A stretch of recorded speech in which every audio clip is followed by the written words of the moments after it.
Hello there, this is Mikhail or Michael speaking. Now you've probably noticed that this channel now has 20,000 subscribers. I just want to say thank you to all who subscribed. Without you, this wouldn't be possible. I also want to thank all my Patreons for financially supporting me. Thank you all and have a good day. Now to the situation in Bakhmut. I will try to keep this video short as not a lot of changes has happened, but there are some interesting news overall. First of all, here is Chaikovskaya Street right here. As you can see, it's a pretty long street and goes through the entire Bakhmut. For the control over the streets, Russians were fighting for some time now. For example, they were trying to establish control of this portion here in the Samolyot district, as well as attacking here towards this school. Now, for the control over this street, fighting happening here as Russians are fighting their way towards this high-rise buildings sector. Heavy fighting reported here in the old military base as Russians have breached Ukrainian defense around it and have entered its territory. Also fighting continued here in the north where Russians are advancing along these streets right here, and overall fighting continues here in this sector near post office and Olympic school. Russians had intensified artillery strikes on Ukrainian positions within the city and around it, and are of course disrupting Ukrainian supply lines around these secondary roads. Russians had also conducted limited military operations here towards Ivaniivsky, but that didn't see any success. Then we have Russians fighting here in Khromove. Situation in Khromove is weird and difficult as a lot of sources are reporting very conflicting reports. Now some Ukrainian sources are reporting that Khromove was never captured by the Russians. Others say that it was partially and then Russians were counter-attacked and retreated. Pro-Russian sources say something similar, that they were in control of Khromove but were forced to retreat. Now it is unclear where Russian positions are. Some sources suggest that Russians had entrenched themselves here in the outskirts of the Khromove village. This map was updated and the Syriac map suggests that Russians had captured this much territory from the Ukrainian forces. So as you can see, they have advanced within this forest and along these fields. So if Ukrainians are having forces here within the village, it is clear that Russians have fire control over its street. Once again, if we can zoom in, we can see that it is not a big village, basically a one-street village, and I would assume that fighting now continues along this single street.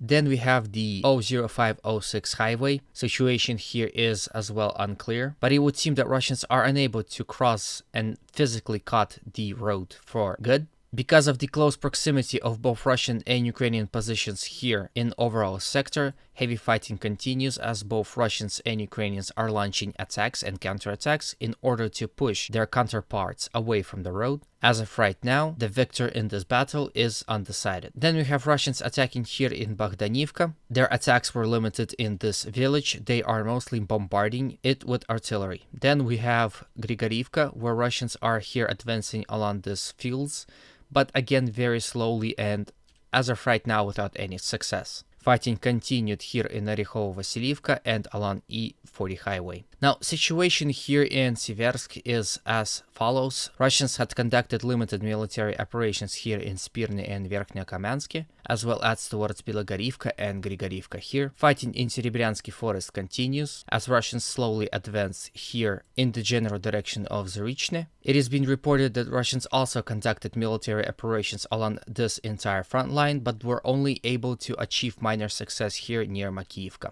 Ukrainian sources state that Russians are heavily fortifying their positions here near overall Kupiansk area, with limited attacks towards Sinikivka and Masyutivka. From here we go to Avdiivka. Situation here is as follows. Village of Kamyanka still stands. Changes on the map happened here as Russians were able to capture more territory here to the west of this road. So this is how much they were able to capture from the Ukrainian forces. As you can see, Russians are gaining more and more control over this rail line. I would assume this is the main focus of their attack. To the north of this rail line lies village of Novokalinovo, towards which Russians were attacking. And I would assume that with the full control over the rail lines, Russians will launch direct attacks towards this village. Here, from Apitny, Russians had conducted limited military operations towards Avdiivka. Then Russians had conducted military operations from Vadane towards Severne. and reports suggest that Russians were able to advance ever slightly, perhaps to this forced line. Situation in Pervomaisky have not seen any changes. Russians here are attacking from Vadania towards its center, as well as along the E50 highway. And where changes occurred basically is in Seversk. If you remember a few videos ago, I showed you a video where Russians were attacking here towards this forced line and were able to take control over the trenches that are located here. And I also have a video of Russian forces shelling Seversk. So here you go.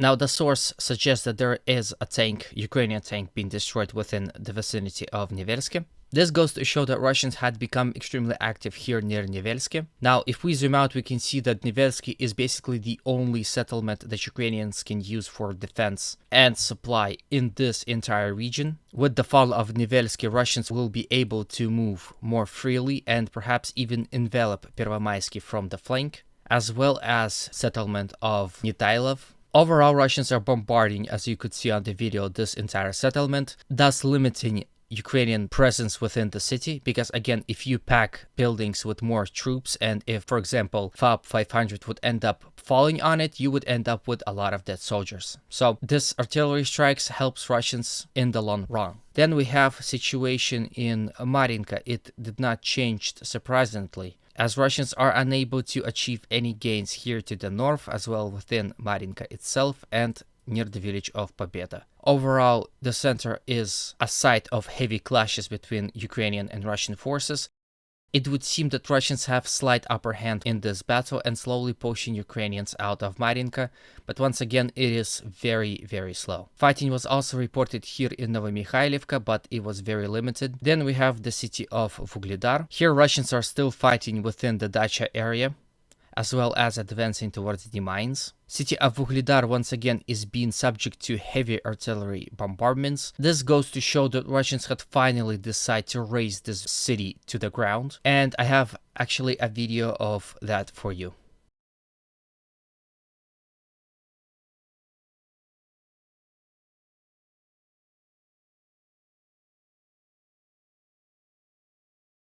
And not just that, I also have another video basically of a end result of those artillery strikes within Vuhledar.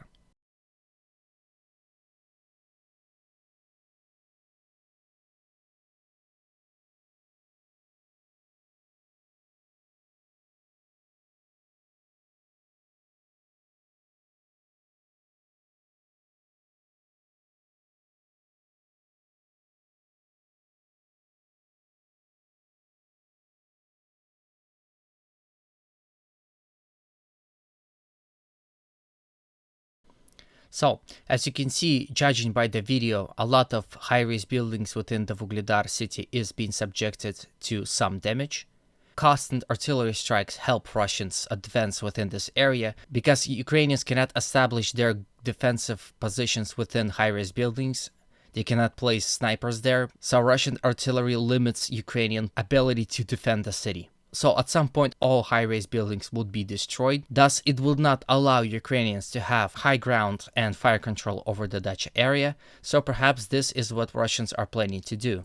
They are planning to make Vuhledar useless to defend, capture the dacha area, perhaps envelop the mines and cut off supply roads, and capture the city of Vuhledar itself, or perhaps even force Ukrainians to retreat. They have some options available. Now, if we zoom out, we can see that the city of Vuhledar is basically the only defensive positions that Ukrainians can take here. The rest is the open fields. And the next settlement is Bogoyavlenka, Novoukrainka, and perhaps Vadyane here. So with the collapse of Vuhledar, we might see rapid Russian advance within these lines right here. But this is just my speculation, so of course take it with a grain of salt. And by the way, if you think otherwise or agree, please go to the comment section and give your opinion on this situation in Vuhledar, because it's been painful for Russians They had seen a defeat here, and it would seem that they are not happy with it and that they don't want to give up. And results are showing as Russians are getting closer to the victory here in Vuhledar. I also want to quickly touch on the Kherson situation. Now, it's being reported, this map has not updated it, but it is being reported that Ukrainian forces, how much there was is unclear, but not a lot. So reports suggest that the Russians were able to kick out Ukrainians out of it and regain control over this portion of an island. Also, here fighting within this island continues as Russians were able to take down Ukrainian warplane. The talks about possible Ukrainian counteroffensive here had died down. I would assume that whoever first decided to call this a Ukrainian counteroffensive decided to hype a little. Like I said in the previous video, Ukrainians were launching constant attacks here, but overall it is nothing to be concerned of for the Russians.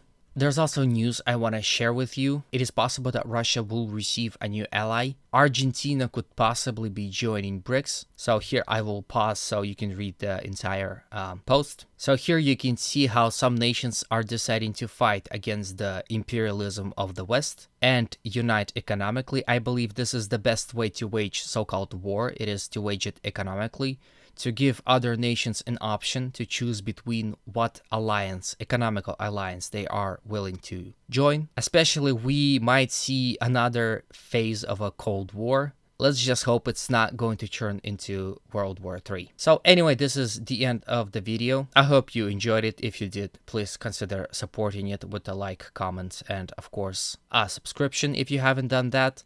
Just know that those actions promote my video to wider audience. Also, please consider supporting me on Patreon. Don't forget that humanity calls me to condemn all violence against human beings. Have a good day, and always remember, Russia will be free.